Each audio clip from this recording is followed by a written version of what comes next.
Et désormais, nous allons aborder un nouveau concept qui est l'employee advocacy. Alors, comment EDF engage ses salariés dans la lutte contre le changement climatique? On retrouve Thomas Lédis, Head of Social Media et Influence d'EDF. Merci.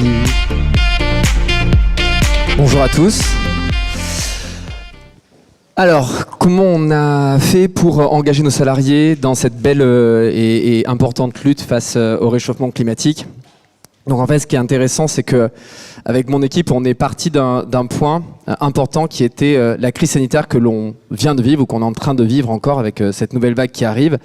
C'est en fait, je ne sais pas si vous vous rappelez, en mars 2020, quand d'un seul coup les chaînes info montraient des sangliers, des biches, des cerfs qui venaient dans nos rues parce que d'un seul coup on était tous confinés en fait et la nature reprenait son cours et venait voir en fait ce qui se passait chez l'humain. Et donc en fait, nous, ce que l'on pense, et en tout cas c'est ce que l'on a vu lorsqu'on a fait des analyses en social media, c'est que la crise sanitaire, elle a résolument éveillé les consciences, et notamment celle des Français.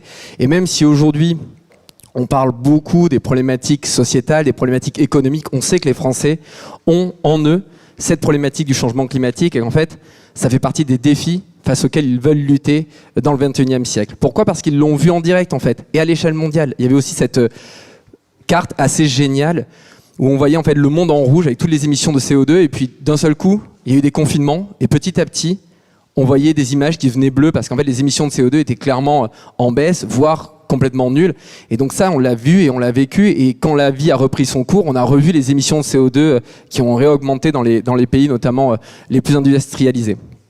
Ce qui veut dire qu'aujourd'hui, nous en tout cas, l'insight sociétal dont on s'est servi, c'est que la cause environnementale, on parle d'environnement, pas que d'écologie, c'est-à-dire qu'on inclut la partie économique et sociétale, elle transcende les opinions, et la préservation de la planète est devenue pour les Français le premier défi du 21e siècle. Alors pour EDF, on l'a traduit comment au niveau social media? En fait, on l'a traduit en s'inspirant de la raison d'être. Notre raison d'être, elle a été dévoilée en avril 2020. Construire un avenir énergétique neutre en CO2 en conciliant préservation de la planète, bien-être et développement grâce à l'électricité et à des solutions et services innovants. Ça veut dire quoi? Ça veut dire que, et on en parlera après, mais ça veut dire pour EDF assumer sa responsabilité environnementale, mais essayer de faire en sorte d'être un leader de cette transition écologique et d'embarquer à la fois nos clients, mais aussi les Français avec nous. Et quand on dit les Français et nos clients, on pense en premier lieu à nos salariés. On a appelé ça la transition juste, c'est-à-dire que notre raison d'être, on l'a déployée en 4 piliers et 16 engagements RSE que vous voyez ici. Je ne vais pas les détailler tous, mais grosso modo, neutralité carbone et climat, préservation des ressources de la planète, bien-être et solidarité et développement responsable.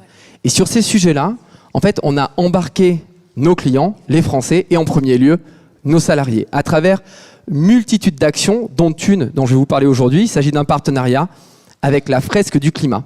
La Fresque du Climat, c'est une association, et déjà près de 17 000 salariés ont été sensibilisés aux enjeux climatiques, parce que quand on est salarié d'EDF, on est salarié comme moi du siège à Paris, mais aussi salarié de centrales nucléaires, notamment, alors il y en a plusieurs en France, mais aussi de sites de production hydraulique ou éolien ou alors solaire. Et en fait, quand on est dans une centrale nucléaire, pour parler du nucléaire, il faut avoir en tête qu'on a une obligation. Donc, centrale nucléaire, c'est entre 2000 et 4000 salariés à temps plein.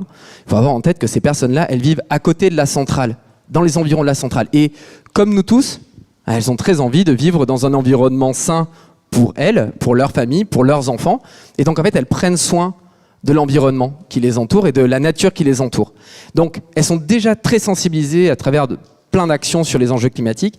Et grâce à la Fresque du Climat, on est allé plus loin. Alors, je ne sais pas si vous connaissez la Fresque du Climat, mais grosso modo, sur le sujet de la sensibilisation aux enjeux climatiques et tout ce que cela comporte, on voit tous les rapports, c'est un sujet qui est complexe, clivant et parfois trop technique, donc assez ennuyeux. La Fresque du Climat, c'est un jeu de cartes ludique, collaboratif, visuel, créatif, simple et surtout basé sur des faits scientifiques. C'est-à-dire que ce sont les rapports du GIEC dont la Fresque du Climat s'est servie pour pouvoir ensuite le déployer à travers un jeu de cartes, et vous verrez à la fin ce que ça représente.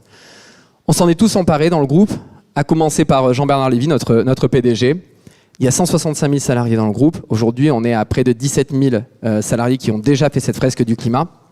Et cette Fresque du Climat, elle a permis à des salariés de se rendre compte des enjeux climatiques et de l'impact de l'homme sur le changement climatique. Et à la fin, vous le voyez, alors ça donne ça. Moi, je suis sur la photo de droite avec une partie de mon équipe. Et donc, en fait, c'est un grand jeu de cartes. On en fait une fresque. Et derrière, on peut se rendre compte, à travers les rapports du GIEC et les éléments très scientifiques, de l'impact de l'homme sur les enjeux climatiques. L'impact de l'homme à travers toutes ses formes, la mobilité, bien entendu, mais aussi l'agriculture, etc. Donc ça nous a permis de sensibiliser nos salariés. Et de là, on a créé le EDF Social Club. C'est-à-dire qu'on a voulu porter sur les réseaux sociaux cette crédibilité, cette sensibilité auprès d'autres. Parce que l'on considère que chacun d'entre nous, dans cette salle, et aussi qui nous écoutait, on est tous, in fine, influenceurs. Que ce soit le week-end, repas de famille, le soir avec nos potes, le soir en famille tout simplement. Et sur nos réseaux, quel que soit le nombre de followers. Souvent on dit, t'as 100 followers, ça sert à rien. En fait, nous on pense que chacun est influenceur. Et donc d'une certaine manière, c'est important que chacun soit sensibilisé à cette cause-là pour derrière le partager et faire en sorte qu'il y ait cet effet boule de neige. Le EDF Social Club, ça revient à notre mission. Et notre mission en social media chez EDF, donc c'est de faire de cette lutte contre le changement climatique la raison de suivre la marque sur les réseaux sociaux, mais aussi la raison de rejoindre le mouvement et de faire en sorte que l'on s'engage tous sur cette cause-là, qui est une cause essentielle parce que c'est elle qui va régir notre vie et notre manière de vivre dans les prochaines années.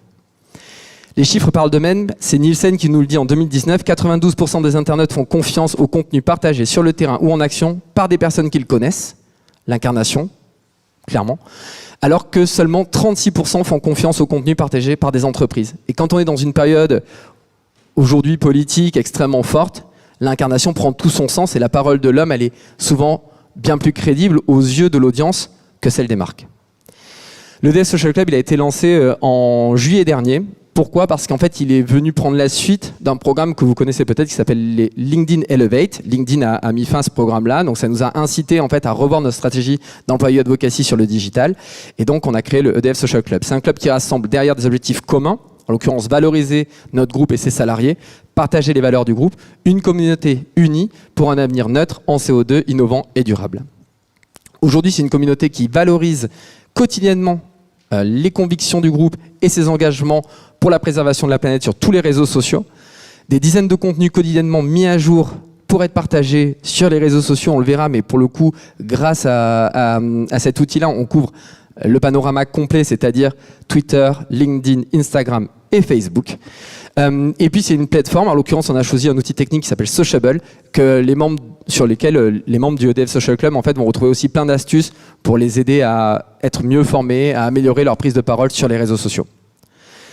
En 4 mois, et alors je le dis pour le coup avec beaucoup d'humilité parce que on n'était pas du tout certain que ça marche comme ça quand on voyait les résultats sur LinkedIn Elevate. En gros, on a multiplié par 3,5 le nombre de membres actifs de cet employé advocacy digital. Donc aujourd'hui, on a près de 1000 membres inscrits et actifs venant de tout horizon.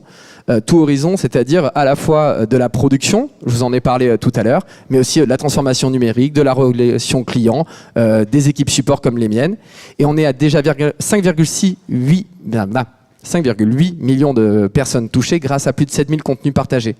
Alors vous voyez, il y a une très très forte propension à être plutôt sur Twitter et sur LinkedIn, mais parce qu'en fait, jusqu'alors, l'employé advocacy était très centré sur ces deux réseaux-là. Aujourd'hui, nous, on veut l'envoyer plus loin parce qu'on estime, comme je vous l'ai dit tout à l'heure, que même quand sur Instagram, il n'y a que 80 ou 100 personnes qui nous suivent, n'empêche que faire passer un message, c'est déjà un premier pas. Et s'il y a 80 personnes qui le relaient à 80 personnes, etc., vous l'avez compris, c'est exponentiel et ça fonctionne. Donc, on est hyper content de la manière dont les salariés du groupe, en fait, se sont déjà embarqués, impliqués dans cette aventure-là. On a tous les jours de nouvelles personnes qui souhaitent s'inscrire, donc on augmente tous les jours le nombre de licences disponibles pour que les gens puissent venir sur la plateforme et partager de plus en plus de contenu. Et donc en synthèse, on a la raison d'être qui est pour moteur. Donc cette raison d'être-là, elle est hyper importante pour nous parce que c'est ce qui régit aussi notre politique énergétique, le mix énergétique dont vous entendez beaucoup parler actuellement à travers le nucléaire et les énergies renouvelables, bien entendu. Ensuite, on a sensibilisé l'interne à la fois à cette raison d'être et à la manière dont le réchauffement climatique fonctionnait pour leur donner tous les outils de compréhension et derrière pouvoir en parler le plus intelligiblement possible. Et le EDF Social Club pour prouver l'engagement du groupe à travers ses salariés sur les réseaux sociaux, sur le digital, avec, je vous l'ai dit, plus de 5,8 millions de personnes touchées et plus de 7000 contenus partagés en moins de 4 mois. Voilà, merci beaucoup.